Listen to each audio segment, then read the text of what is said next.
Let's go. So it starts off with the mother or the father. It's never actually said, the parent tucking the little one up in bed. And you can see this fox is reading The Trouble with Dragons. It's got this book tucked under its arm, just like that. Amazing, eh? They read the same books as we do. And all of the things in the room, most of the things like little toys, actually come from No Matter What. They carry on from No Matter What.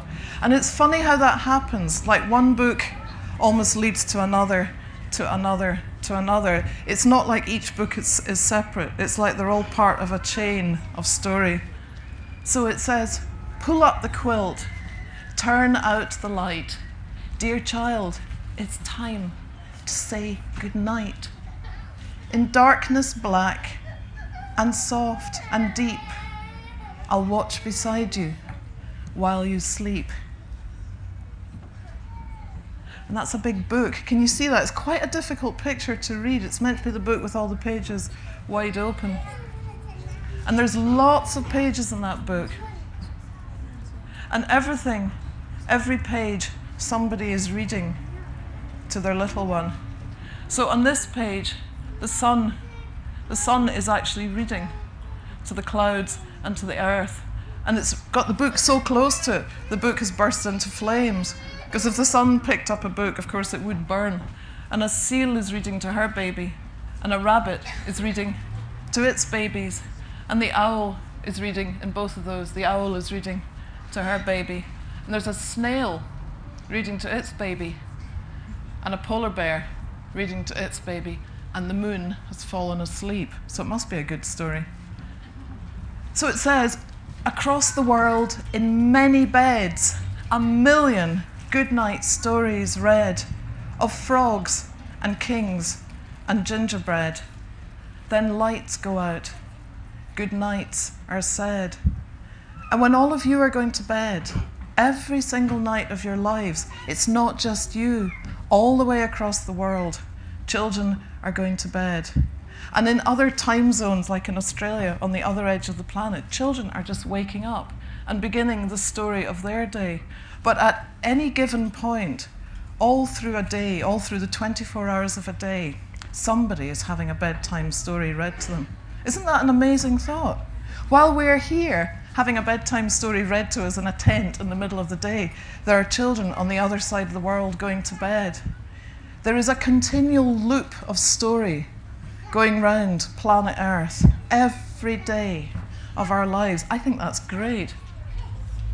But I would say that, wouldn't I? Yeah, it's my job. So the chicken is reading to her babies. The frog is reading to its tadpoles. Even the gingerbread boy is reading to his baby.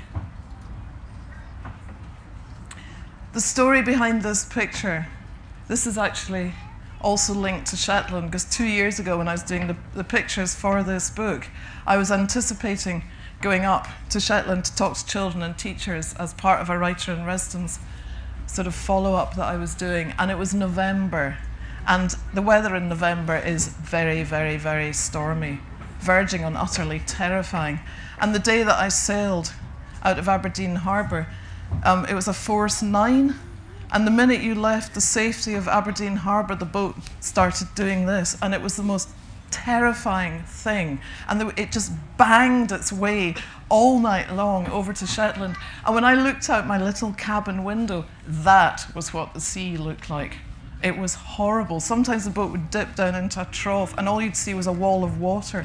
It was really scary. So when I came back, I painted this picture, and I look at that and I actually still feel seasick. I need to go and assume the horizontal position because it just makes me go, whoa! Then, should the oceans roar and rise and dark clouds race across the skies, you can see the tiny seal curled up in his rock. He's unaware that this tsunami is about to fall on his wee head. Dark clouds race across the skies. Nope. We have help. Can you help? Sorry, I have my doobry, and my doobry is not doing its advancing thing. Thank you. Will it work now? Good, great. I'd hold you tight and close and warm and keep you safe all through the storm. And you can see, isn't that just the best place to be? Scoop, and then you're rocked in your parents' arms on that big sea. And making the whole thing painting the picture at a slant made it look like a big sea. Onwards. If thunder tore the night in two and lightning played at peekaboo, we'd watch the storm pass overhead, then curl up, safe and snug in bed. Do you get frightened when there's thunder and lightning? Hands up, who gets scared of thunder and lightning? I find it terrifying. It's really scary. I was out walking our dog this summer, and I was walking her across a field, and there was nothing. There were no trees or anything. It was just me and the dog in the field for miles around. And this thunderstorm just came rolling in, and I suddenly remembered that if there is a lightning strike and you are the sticky, uppiest thing for miles around, the lightning will go, "You'll do," bzzzt, and just turn you into a human crisp. So we started running, the dog and I. I mean, the dog had no idea what was happening, but I was, it's going to find me.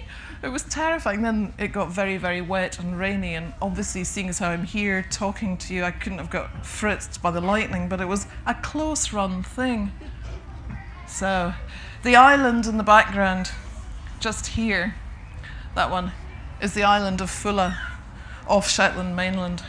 I've never been there. I've just sat on the shore and sort of painted it a little bit. So to a certain extent, this whole book is a love song to Shetland as well as being about reading. Onwards. And if that breeze became a gale, whipped leaves, snapped twigs, made branches flail, you see the little owl going, uh-uh. I'd wrap you safely in my wings and tell you tales of sleepy things. And I just love that picture. That is the featheriest, warmest hug. I would love to be that baby owl. There are times in your life where you just actually need something that big to scoop you up and just hold you, give you a very, very gentle hug. And the baby looks like it's just blissed out. It knows it's safe. That took forever to paint. Oh my goodness me, every single feather, lovingly painted and painted and painted and painted. Took forever.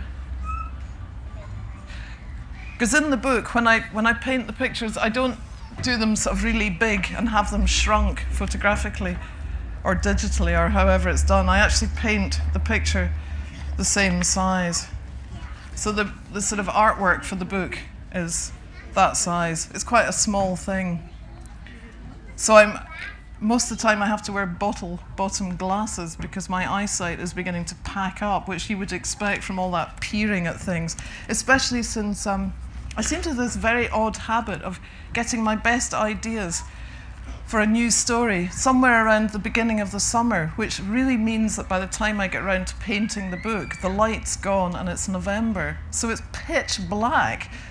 And I can tell in the winter how little light there is actually in Scotland. I've got 5 huge windows in my studio plus 2 sort of overhead Veluxes in the roof to kind of get as much light in as possible, but it's still not enough. And during the winter, from about November right through to February, which is invariably when I'm doing a picture book, at 2 o'clock the light's gone. Even though it's still daylight outside, the strength of light has just gone, and you actually begin to struggle if you're working with colours. It's quite hard to see what you're doing. That's my excuse.